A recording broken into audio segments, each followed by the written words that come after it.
Kita ini sudah semuanya itu telah berbuat dosa. Ya karena keturunan Adam itu ya. Ikannya kalau kita nggak berdosa ini berarti bukan manusia lagi gitu. Iya benar. Coba ditanya di seluruh dunia, siapa yang tidak berdosa? Siapa yang tidak pernah berbuat dosa? Ada yang Tidak ada. Tapi ada yang mengatakan bahwa dosa itu ya cuma ilusi gitu Pak.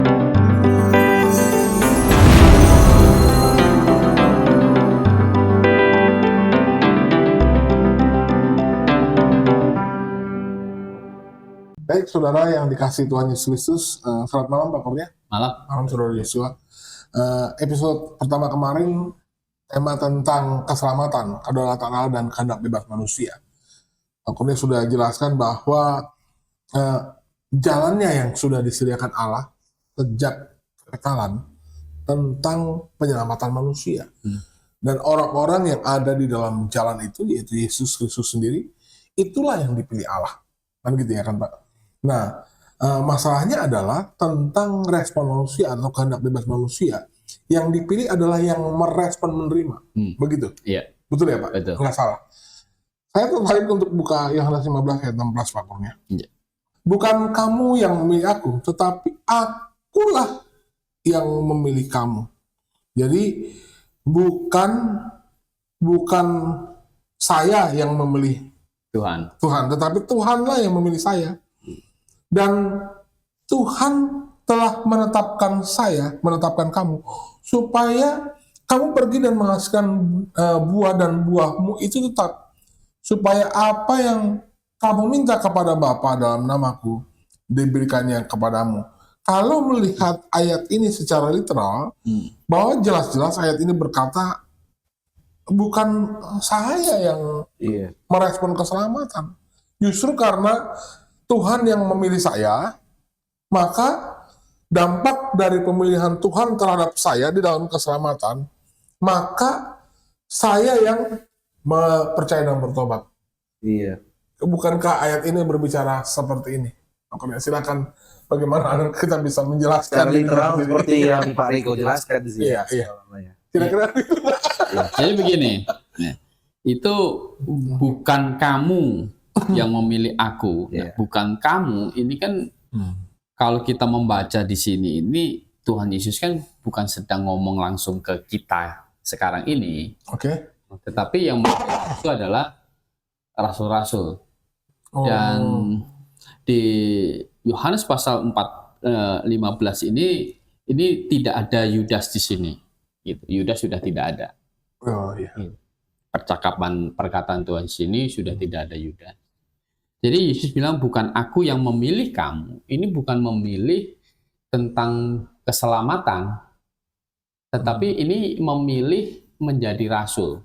Oh, jadi ini ayat ini bukan buat kita sebenarnya Pak, bukan buat orang-orang percaya. Bukan, ini kan pemilihan rasul. Jadi di sini udah Iskariot sudah tidak ada ya Pak? Yudas sudah tidak ada. Nah kalau kita bandingkan, kenapa ini pemilihan rasul? Karena Yudas pun masuk gitu di Yohanes pasal 6 ayat 70 itu kan. Jawab Yesus kepada mereka, bukankah aku sendiri yang telah memilih kamu yang 12 ini, namun seorang di antaramu adalah iblis. Waduh. Jadi jelas ini pemilihan bukan pemilihan keselamatan, tetapi pemilihan untuk menjadi rasul Yesus Kristus. Jadi jabatan rasul gitu. Jadi ayat ini bukan berbicara kepada orang-orang percaya pada umumnya, betul, tetapi khusus kepada ke-12 murid Yesus. Ya, karena ini kan bicara pemilihan, ini bukan pemilihan keselamatan, bukan Yesus memilih untuk selamat, karena kan Yudas masuk, dan Yudas kan tidak selamat. Dan faktanya gitu. Yudas kan tidak diselamatkan. Gitu. Jadi waktu dipilih ini kan mereka belum percaya ini. Yudas kan malah tuh Yesus bilang, namun seorang di antara kamu adalah apa? Iblis gitu. Jadi ayat 64-nya, tapi di antaramu ada yang tidak percaya. Sebab Yesus tahu dari semula siapa yang tidak percaya dan siapa yang akan menyerahkan dia. Jadi ini bukan pemilihan keselamatan, pemilihan yang menjabat rasul. Yudas belum selamat, tapi kan kena pilih untuk menjabat rasul. Sementara kan nanti digantikan oleh Matias. Bahwa ada yang tidak percaya kata ayat ini. Iya, Yudas tidak percaya. Tapi selama 3,5 tahun itu bersama Yesus Kristus, waktu Yesus melayani, dia termasuk rasul, termasuk yang 12 itu kata Tuhan. Aku yang memilih kamu yang 12 ini. Gitu. Ya, 12 ini udah jelas banget sih Pak. Ini suatu kata yang menjelaskan memang ini maksudnya rasul ini gitu kan. Kalau misalnya menunjukkan kepada kita nggak make sense sih. Ya, jadi bukan pemilihan tentang kamu dipilih masuk surga. Enggak seperti itu. Jadi Tuhan Yesus bilang, saya yang pilih kamu untuk masuk surga. Sementara kemudian ya, yang lain nggak masuk, nggak saya pilih. Oh, bukan begitu. Gitu. Jadi ini bukan pilihan keselamatan, tapi ini adalah pilihan untuk satu jabatan. Gitu. Tidak semua kata pilihan, memilih itu adalah selalu pilih selamat. Gitu, tentang keselamatan. Berarti memang sekali lagi ini kembali kepada teks dan konteks berarti apa? Ketika kita mau mengeksegesi ataupun menafsirkan suatu ayat firman Tuhan, nggak bisa main asal comot gitu ya Pak. Mentang-mentang ada kata pilih, makanya kita langsung selamat maksudnya pilihan untuk selamat gitu, bukan ya Pak? Sedangkan ini konteksnya berarti tentang pemilihan Allah kepada yang menjadi rasul. Betul. Nah, kalau kita balik ke Yohanes pasal 15 tadi, ya, jadi dibilang begini ayat 16 itu.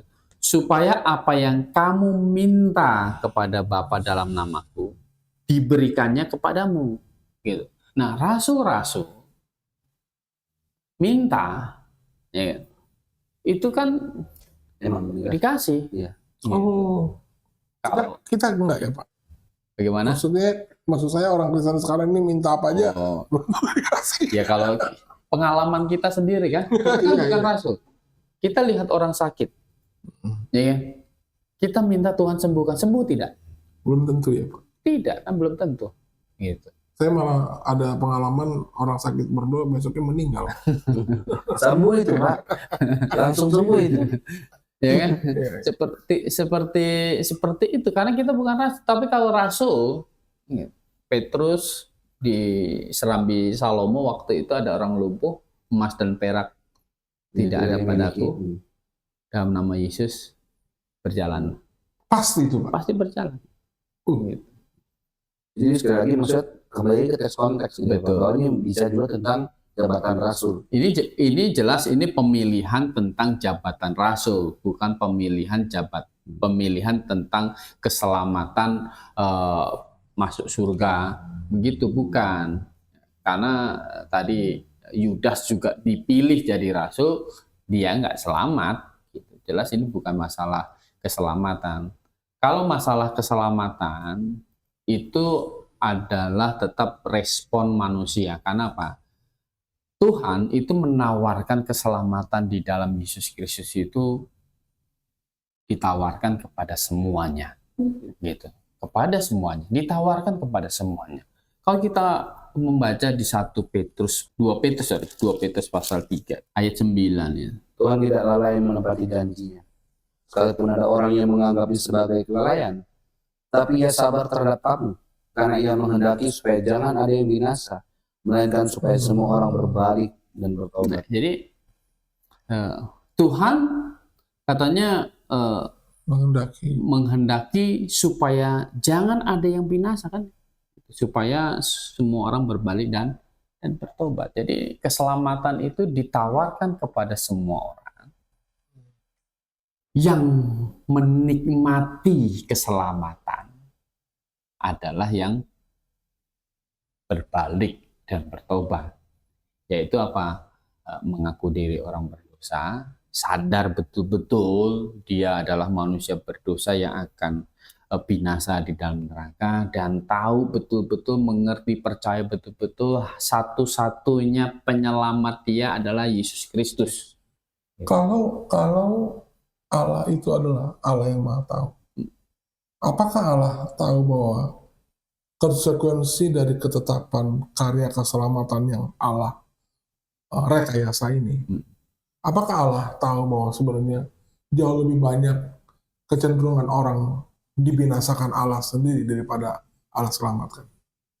Sebenarnya begini, kata dibinasakan Allah itu kan seakan kan jadi Allah tanpa keadilan gitu kan. Iya. Tapi sebenarnya kan mereka ini, manusia yang dihukum di neraka ini adalah menerima hukuman sebagai konsekuensi dari dia berdosa. Iya. Jadi itu adalah konsekuensi dari dia berdosa. Jadi Keputusan manusia itu sendiri. keputusan manusia itu sendiri. Jadi akhirnya dia harus binasa. Jadi itu dampak dia berdosa. Dan Allah tidak bisa disalahkan. Allah tidak bisa disalahkan. Tapi Pak, begini Pak, ada juga yang berkata kok kalau kayak begitu kan katanya Allah Maha Kuasa. Ya kan? Dia Maha Kuasa kan Pak. Dia nggak cuma Maha Adil, dia juga Maha Kuasa. Kenapa mesti harus dengan cara dia dibinasakan gitu? Maksudnya dihukum. Ya Allah Maha Kuasa, Allah bisa aja pakai cara bagaimanapun caranya, nggak perlu dia ribet-ribet gimana, terus selamatin aja gitu Pak. Nah ini gimana Pak? Karena ya biasanya yang ketika saya bertemu orang seperti ini, mereka itu melihat kok Allah ini kenapa ya mesti sibuk banget, mesti yang Bapak sudah bilang di episode sebelumnya, saya menentukan jalan keselamatan kok repot banget gitu, kok kayaknya jelimet katanya gitu. Kan Allah ini Maha Kuasa gitu kan. Bapak juga kemarin juga bilang Allah ini berdaulat.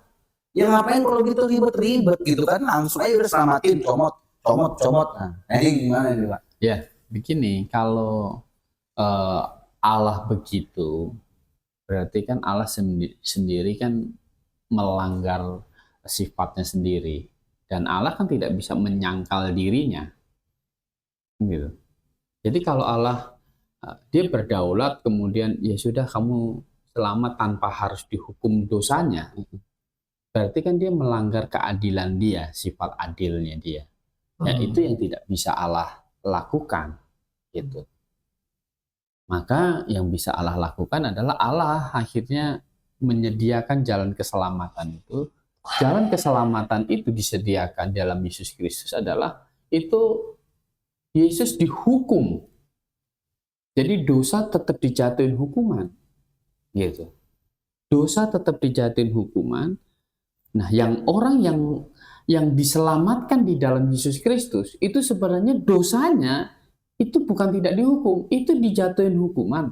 Hanya yang menerima adalah Yesus. Gitu. Hanya itu. Jadi saya orang berdosa, dosa saya dihukum. Tetapi kenapa saya nggak masuk neraka?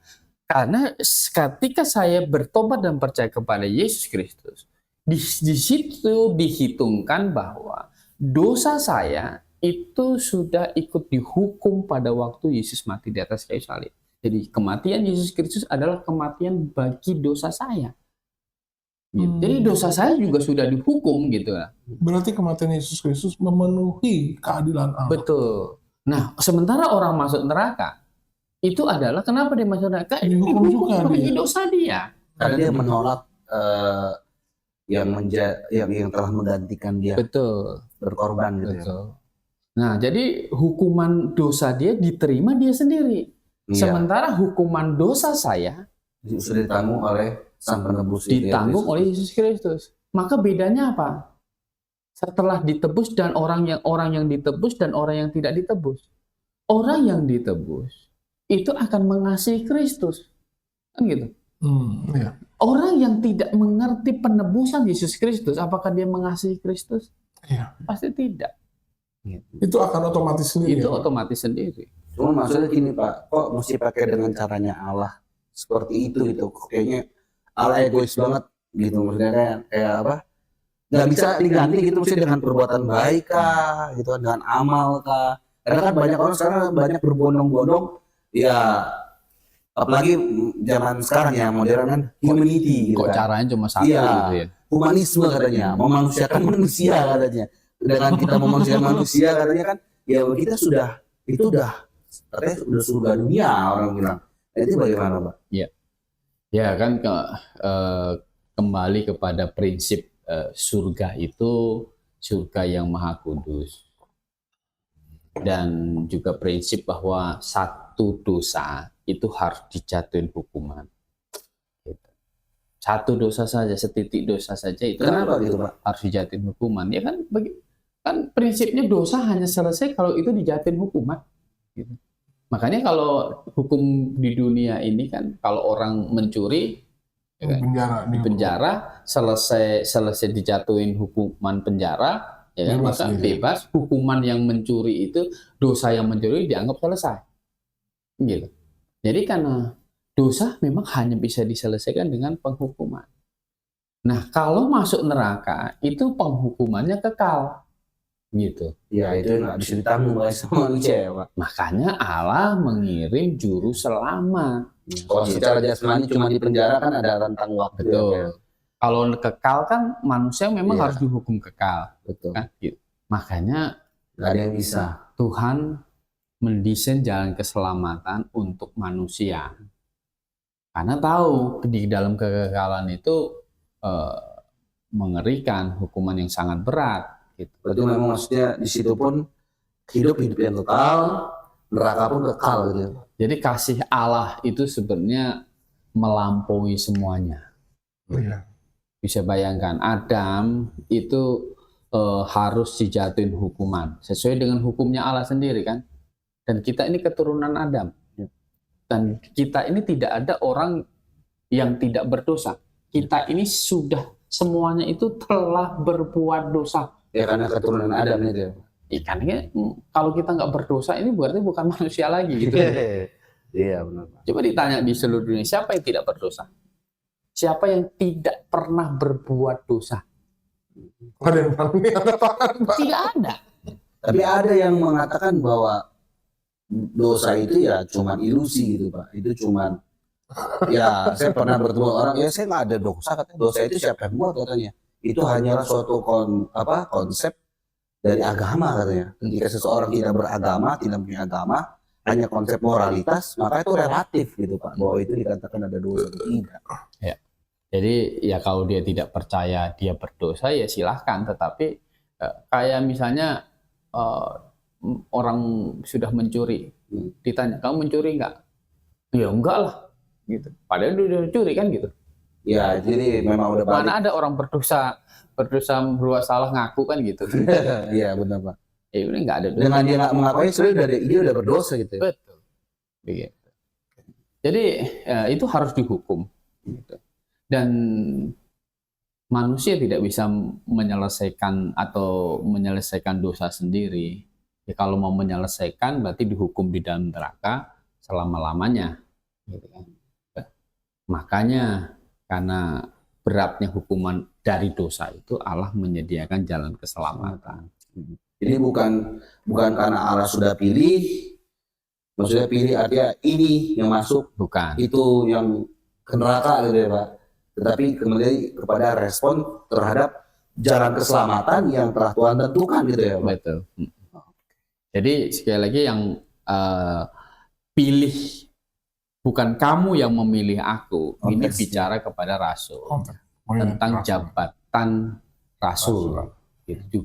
Bukan bicara tentang keselamatan. Ini memang Pak Riko ini perlu banget ya juga mungkin bagi pemirsa-pemirsa yang menyaksikan ya bahwa ketika kita membaca Alkitab ini kita jangan main sembarangan comot-comot kebiasaan comot ayat ya Pak Riko. Iya. Ini tentang mengasihi. Jadi ngaco ya. Tentang ini, ini mengasihi, akhirnya dia mengasihi juga bisa sesama jenis mungkin gitu kan. Ya akhirnya jadi kacau gitu. Termasuk ayat ini yang sering juga salah tafsirkan gitu ya Pak. Salah dipahami. Ayat ini konsepnya bukan terhadap pemilihan keselamatan, melainkan konsep pemilihan terhadap jabatan rasul pada saat itu. Oke. Jabatan rasul. Berarti clear nih Pak Riko ya ayat ini. Baik, kami sudah paham bahwa yang disediakan Allah dari masa kekalan itu adalah jalan keselamatan. Betul. Dan ada respon manusia di situ ya Pak? Ya harus. Iya. Kalau itu kita sudah pahami bahwa keselamatan sudah disediakan dan manusia memiliki tanggung jawab untuk merespon itu, maka timbul pertanyaan baru Pak Kurnia.